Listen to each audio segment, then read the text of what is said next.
عمران خان کی پاک بھارت جنگ کے حوالے سے کیے گئی آج سے 6 سال پہلے کی پیش گوئی حقیقت ثابت ہو گئی۔ حیران کن طور پر عمران خان نے جیسا کہا بالکل ویسا ہو رہا ہے۔ آج سے 6 سال پہلے قومی اسمبلی سے خطاب کرتے ہوئے سابق وزیر اعظم عمران خان نے کہا تھا کہ بھارت کی جانب سے پلوامہ کی طرز کا ایک اور واقعہ ہوگا۔ پلوامہ میں پاکستان کا کوئی لینا دینا نہیں تھا، بھارت کو بھی پتہ ہے، اور انہیں ایک اور ایسا واقعہ کرنا ہے اور ہم پر الزام لگانا ہے۔ سابق وزیر اعظم عمران خان نے پیش گوئی کی تھی کہ حالات پھر سے کنٹرول میں نہیں ہوں گے۔ عمران خان نے مزید کیا کہا تھا، آئیں آپ کو دکھاتے ہیں۔ پلوامہ ٹائپ انسیڈنٹ ہوگا، میں آج پیشن گوئی کرتا ہوں۔ انہوں نے وہی کرنا ہے جو پہلے انہوں نے کیا۔ انہوں نے دنیا نے کہنا جی پاکستان سے دہشت گردی آئی، جبکہ سب کو پتا ہے کہ پلوامہ میں پاکستان کوئی لینا دینا نہیں تھا، ان کو بھی پتا ہے۔ تو اب جب یہ ان کو اوپریس کریں گے اور زیادہ ظلم کریں گے، اس کا جب رد عمل آئے گا، میں آج کہہ رہا ہوں اس لیے یہ سیریس ہے، انہوں نے ہمیں بلیم کرنا ہے۔ انہوں نے ایک اور بھی چیز کرنی ہے، مجھے اب خوف ہے کہ انہوں نے کشمیر میں ایتھنک کلینزنگ کرنی ہے۔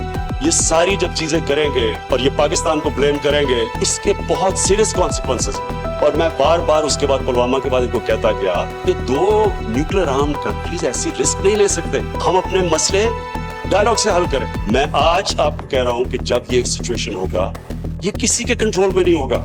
ان کی جو مائنڈ سیٹ ہے، اور مجھے ان کے اندر ایک تکبر نظر آتا ہے جو ہر ریسس میں نظر آتا ہے۔ یہ سپیریورٹی میں بلیو کرتا ہے، ریشل سپیریورٹی میں۔ اس تکبر کے اندر یہ کر سکتے ہیں۔ انہوں نے پھر آزاد کشمیر میں کچھ کرنا ہے، رد عمل آئے گا اگر ان کے آپریشن کی وجہ سے کچھ ہوا، انسیڈنٹ ہوا پلوامہ ٹائپ، انہوں نے ایکشن لینا ہے۔ یہ ہو نہیں سکتا کہ یہ اگر پاکستان میں اٹیک کریں گے ہم اس کا جواب نہ دیں، ہم جواب دیں گے۔ اس کے بعد کیا ہوگا؟ مزید وہ اور آگے بڑھ سکتی ہے، وہ بھی جواب دیں گے، ہم بھی دیں گے۔ اس کے بعد کیا ہو سکتا ہے؟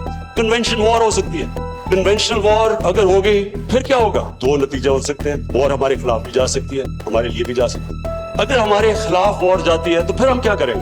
پھر اسپیکر صاحب اسی ہال میں نے کہا تھا ہمارے پاس 2 راستے ہو جائیں گے، ایک بہادر شاہ ظفر اور دوسرا ٹیپو سلطان کا راستہ۔ ایک راستہ وہ کہ ہاتھ کھڑے کر کے ہم ہار ماننے کی کریں گے، دوسرا راستہ ٹیپو سلطان کا کہ آخری خون کے قطرے تک ہم مقابلہ کریں گے۔ مسلمان ایمان والا انسان موت سے ڈرتا نہیں، صرف اپنے رب العالمین کو خوش کرنے کے لیے وہ انسانیت کا سوچتا ہے، لیکن وہ خوف کے اوپر فیصلے نہیں کرتا۔ ہم اس لیے کوشش کرتے ہیں امن کے لیے کیونکہ ہمارے دین انسانیت ڈالتا ہے، ہمیں فکر ہے انسانوں کی۔ لیکن میں یہ سوال پوچھتا ہوں کہ اگر ہم آخری قطرے تک لڑیں گے تو وہ کون سی جنگ ہوگی؟ وہ جنگ ہوگی جو کوئی نہیں جیت سکتا، سب ہار جائیں گے وہ جنگ، اس کے امپلیکیشن دنیا میں پڑیں گے۔